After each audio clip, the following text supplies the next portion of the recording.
హల్లెలూయా హల్లెలూయా set అయ్యింది కదా, అంత సెట్ అయిపోయింది కదా. హల్లెలూయా హల్లెలూయా ఇంకా గట్టిగా హల్లెలూయా హల్లెలూయా కరెంట్ లేదు కదా, ఇంకా గట్టిగా రావాలి హల్లెలూయా హల్లెలూయా.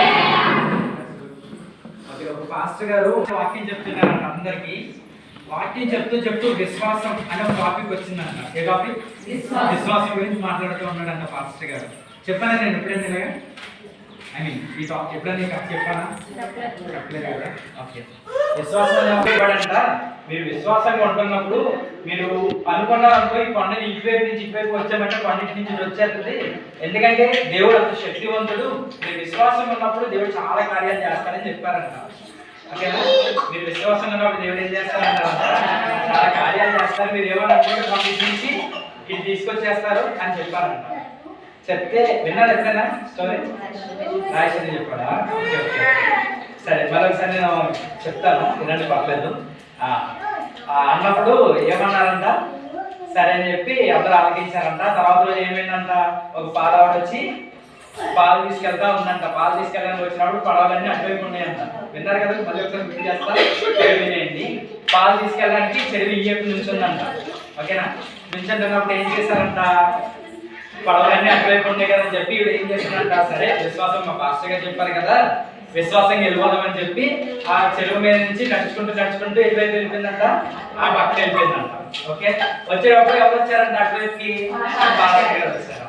పాస్టర్ గారితో పాటు పడవలు ఇయ్యలు ఉన్నాయి కదని చెప్పి నడుద్దాం పాస్టర్ గారు రండి, మీరు చెప్పిన వాక్యమే కదా, నేను పాటించాను, నేను నడవగలిగాను, మీరు కూడా నడవండి, నాతో పాటు రండి అని చెప్పి ఏమన్నాడంట. చక్కగా అలా చెప్పగానే ఆ స్త్రీ ఆయన ఏమంటున్నాడంట, నేను రాను, పడవలు రానివ్వండి, పడవలు ఎక్కేసి చక్కగా వస్తాను నేను, నువ్వు మాత్రం నడుచుకుని వెళ్ళిపోవాలి. ఓకే, సో విశ్వాసంగా చెప్పారంట. కానీ ఆ స్త్రీ ఏం చేసింది? విశ్వాసంగా నడుచుకుంది. విశ్వాసం బట్టి వినడమే కాదు కానీ విశ్వాసం బట్టి నడుచుకుందంట. నా దేవుడు విశ్వాసకర్త, విశ్వాసం నాకు మూలకారణం. విశ్వాసంతో అడిగినప్పుడు దేవుడు ఏదైనా చేస్తాడు. ఓకే, అది బోధించడం కాదు కానీ అది ప్రకారంగా నడవగలిగిందంట. కాబట్టి ఆమె సాధించగలిగింది. విశ్వాసంతో నిలబడినప్పుడు మనం ఏదైనా. అయితే ఒక ఊళ్ళో ఒక వ్యక్తి ఏం చేస్తున్నాడంటే సువార్తను బోధిస్తున్నాడంట. ఏం చేస్తున్నాడంట? సువార్తను బోధిస్తున్నాడంట. యెహోవాను గురించి వార్తలు చెప్తున్నాడంట. యెహోవాతో విశ్వాసంగా నడిచినప్పుడు మనం ఎలా ఉంటాం, విశ్వాసంలో మనం అడుగు పెట్టినప్పుడు మనం ఎంత బలంగా ఉంటాం, విశ్వాసంలో మనం ముందుకు సాగినప్పుడు ఏ విధంగా మనం ఉంటామో అని చెప్పి ఒక ప్రవక్త బోధిస్తున్నాడంట. విశ్వాసాన్ని బట్టి మరియు ఒకడు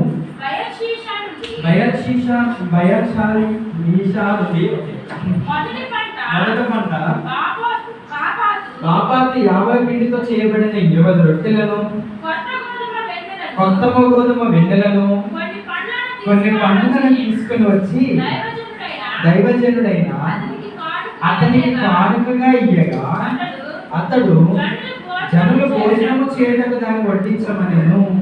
ఏం చేస్తున్నాడంటే సీరియస్ గా సువార్త ప్రకటిస్తున్నాడంట. ఏ ప్రవక్తగా చెప్తారా? ఇంకా ఎలీషా గారు. ఆ ప్రవక్త ఎవరంటే ఎలీషా గారు. ఎలీషా గారు సీరియస్ గా మంచి ఉత్సాహంగా ఏం చేస్తున్నాడంట, సువార్తను బోధిస్తూ ఉన్నాడంట. దేవుని గురించి వార్తలు ప్రకటిస్తూ ఉన్నాడంట. ప్రకటిస్తున్నప్పుడు ఏం జరుగుతుందంట, ఎవరంటే దేవుని యొక్క విశ్వాసం.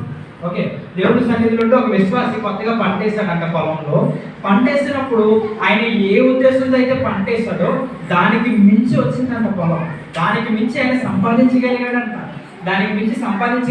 కాబట్టి ఏం చేస్తున్నాడంట, దేవుడి సన్నిధికి దశమ భాగం తీసుకొస్తున్నాడంట. ఎలా తీసుకొస్తున్నాడు? ఇప్పుడు మనం దశమ భాగం అంటే ఎంత భాగం తీస్తాం?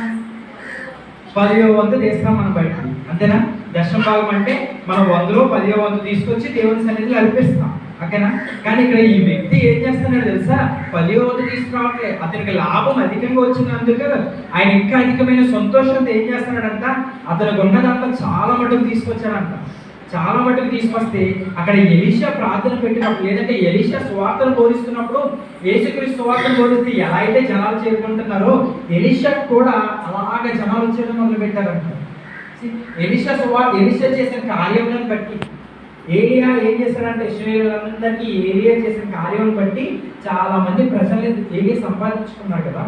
సో ఏలియా సంపాదించిన దాన్ని వెనకాల ఎవరు తీసుకెళ్తున్నారు కదా, ఎలీషా తీసుకుని ఇంకా అధికమైన జనాంగాన్ని, ఇంకా అధికమైన శిష్యులను సంపాదించుకుని ఏం చేస్తున్నాడంట, ఎలీషా జనాలందరిని అలా నడిపించుకుంటూ దేవుని సన్నిధిలోకి నడిపించుకుంటూ వెళ్తున్నప్పుడు ఈయన తీసుకొచ్చి 50 మందితో చేయబడిన 20 రొట్టెలు, కొత్త గోధుమ బిందులను, కొన్ని పండ్లను తీసుకుని వచ్చి దైవజనుడైన అతనికి కానుకగా ఇవ్వగా అతని జనులు భోజనం చేయడానికి దాన్ని వడ్డించమన్నాను. అయితే అతని పనివాడు 100 మందిని వడ్డించుటకు ఇవి ఎంతమని చెప్పగా, గట్టిగా అతడు 100 మందికి వడ్డించడానికి ఇవి ఎంత అంటే అతను తీసుకొచ్చిన 20 రొట్టెలు అప్పట్లో ఎలా తినేవారు? ఇప్పటికే మనం సరదాగా చెప్పుకుంటూ ఉంటాం, మా నాన్నలు ఎంత తినేవారు, మా తాతలు ఎంత తినేవారు, పెద్ద కంచం పెట్టబట్టి కంచంలో ఒక 5 సార్లు వేసుకునేవారు మా తాతలు, మా ముత్తాతలు. ఇప్పటికే చెప్పుకుంటాం కదా మనం చాలా వరకు. అలాంటిది ఆ కాలంలో భోజనం ఎలా చేసేవారంట? 20 రొట్టెలు ఎంతమందికి సరిపోతుంది? మీ బెస్ట్ ఎగ్జాంపుల్ చెప్పనా, చాలా బెస్ట్ ఎగ్జాంపుల్ చెప్పనా? ఒకసారి యోహాను సువార్త తీద్దామా? యోహాను సువార్త 6వ వచనం ఒకసారి చూద్దాం. సారీ 6వ అధ్యాయము, యోహాను సువార్త 6వ అధ్యాయం.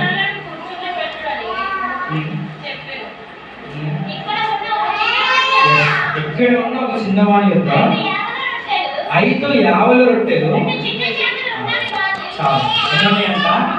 5 యావల రొట్టెలు, 2 చిన్న చేపలు. తర్వాత 13వ వచనం చూద్దాము.